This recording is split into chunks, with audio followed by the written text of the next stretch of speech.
komunisme dan ateisme seringkali dikaitkan, terutama dalam konteks negara-negara yang mengadopsi komunisme sebagai ideologi resmi, seperti Uni Soviet dan Cina. Hubungan antara komunisme dan ateisme muncul terutama dari pemikiran Karl Marx dan para pengikutnya, tetapi juga dipengaruhi oleh bagaimana negara-negara komunis mengelola agama dalam praktik. Berikut adalah penjelasan lebih rinci tentang hubungan antara komunisme dan ateisme. 1. Pandangan Karl Marx tentang agama.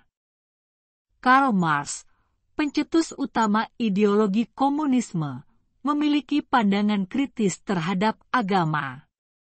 Salah satu kutipan terkenal dari Marx adalah bahwa agama adalah candu bagi rakyat.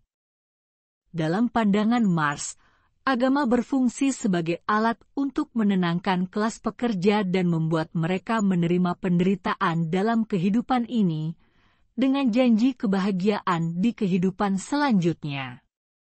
Marx percaya bahwa agama membantu mempertahankan ketidakadilan sosial dan ekonomi dengan menciptakan ilusi kebahagiaan, yang pada akhirnya menghambat revolusi sosial. Bagi Marx, agama adalah bagian dari superstruktur ideologis yang menopang sistem kapitalisme. Menurutnya, dalam masyarakat tanpa kelas, masyarakat komunis, agama akan kehilangan relevansinya karena sumber-sumber ketidakadilan dan penderitaan akan dihapuskan. Dalam masyarakat komunis, agama tidak lagi diperlukan karena manusia akan bebas dari penindasan material. 2. Komunisme dan ateisme dalam praktik negara komunis. Negara-negara yang menganut komunisme sebagai ideologi resmi, seperti Uni Soviet, Cina, dan Kuba, seringkali mempromosikan ateisme secara aktif dan mengadopsi kebijakan yang membatasi peran agama dalam kehidupan masyarakat. Hal ini dilakukan karena dua alasan utama.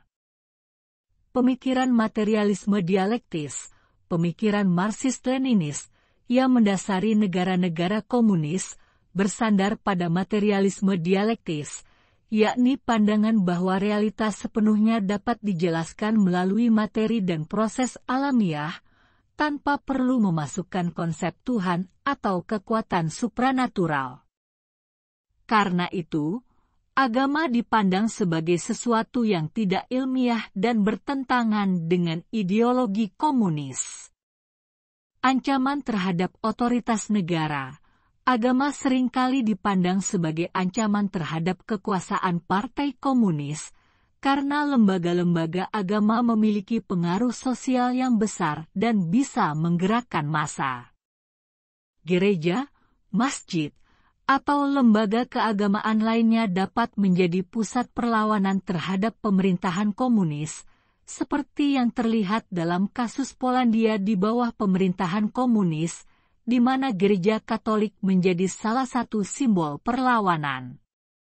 3. Tindakan negara komunis terhadap agama.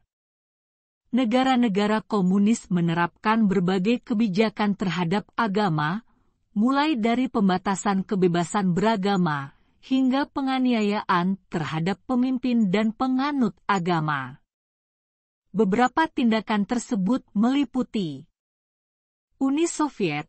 Pemerintah Soviet di bawah Lenin dan Stalin memandang agama sebagai penghalang bagi pembangunan negara komunis.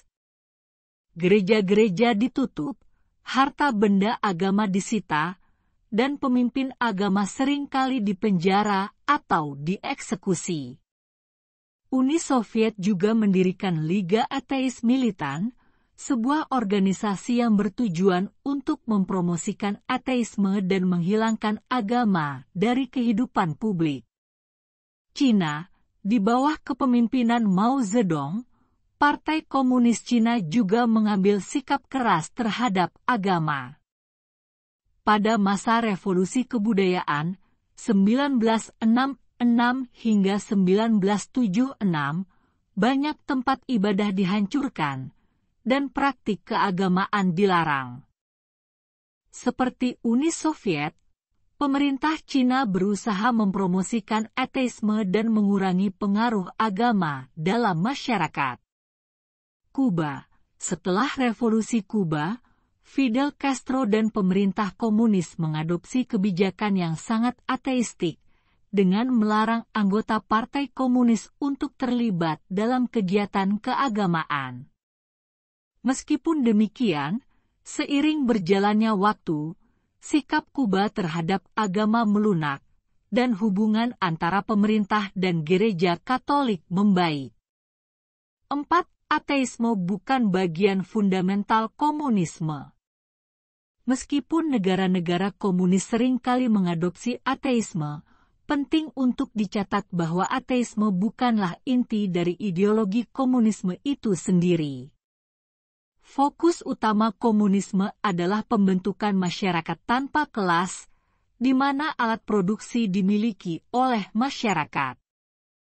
Pandangan ateistik dari Marx dan pengikutnya hanyalah bagian dari kritik mereka terhadap agama sebagai alat penindasan.